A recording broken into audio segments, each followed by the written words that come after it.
Welcome back to my classroom. It's a beautiful day. I'm Matt Dominguez with another Teacher to Teacher tip. This one's on G.K. Chesterton, Orthodoxy, fabulous book, complex man and a complex writer. When I first taught this class, the Board of Trustees did not allow me to teach Chesterton to high school students. They did not think that students could understand Chesterton. I disagreed, and then 6 years later just added it to the class, because they love it, and it's awesome, and it's totally worth doing. It is, however, super important to set up students for success. So I have on iTunes U how to read Chesterton video, and that'd be worth watching or even just showing your class, and it really sets up the fact that Chesterton writes circularly, not linearly. It also sets them up to just glean for gold and to keep reading and to practice. Reading Chesterton takes practice. But another great way to set this up is to look at this fabulous introduction by Philip Yancey. Yancey's a great writer, he's super accessible, and he does a great job giving us context on Chesterton. The subtle thing, that teacher to teacher tip, one of the reasons why I like using Chesterton is he's a high school dropout.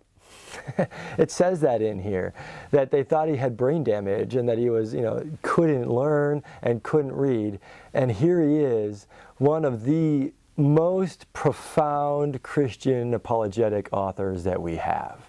So deep, so rich, and his brain does work differently and is not damaged. And so it's a great opportunity for a lot of the kids in the class to think, hey, look around, the high school dropout in the room might be the next Chesterton.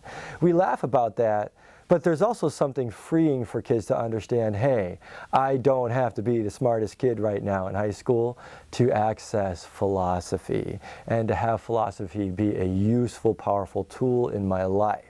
Plus, it also takes practice, and we are all on a journey.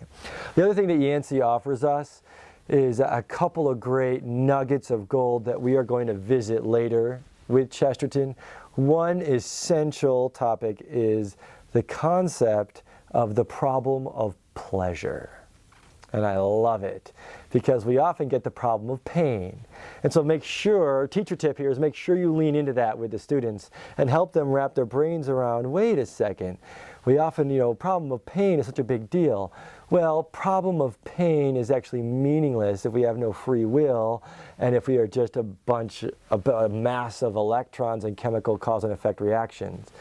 But problem of pain makes sense with a living God, and when we have free will, and we are free to hurt each other. Like that makes sense, I get that. But it also, the problem of pain leads us to the problem of pleasure. The reason why there's so much pain is directly connected to the desire and reason why we have so much love, why we have so much pleasure. God did not have to create a world with pleasure, and there's infinite pleasure. Like heaven is a place of pleasure. Our God is a God of pleasure. Christians should be having the most fun. One of the fruits of the Spirit is joy, not seriousness. And it's just so interesting to consider that context, that we have the prophet of mirth, a prophet of laughter. And that is a huge part of Christianity and part of our walk. And Chesterton reminds us that we are not dead yet. Thank you, Monty Python. Another teacher to teacher tip is that's one of the things that I love about these authors, is they remind us that we are still alive. There's that beautiful moment where Chesterton writes in What's Wrong with the World, and he writes, I am. He's willing to admit that. Or his little poem about waking up and having the opportunity to take a breath, to have another day. It is a gift to have ever tasted a Honeycrisp apple. Just one.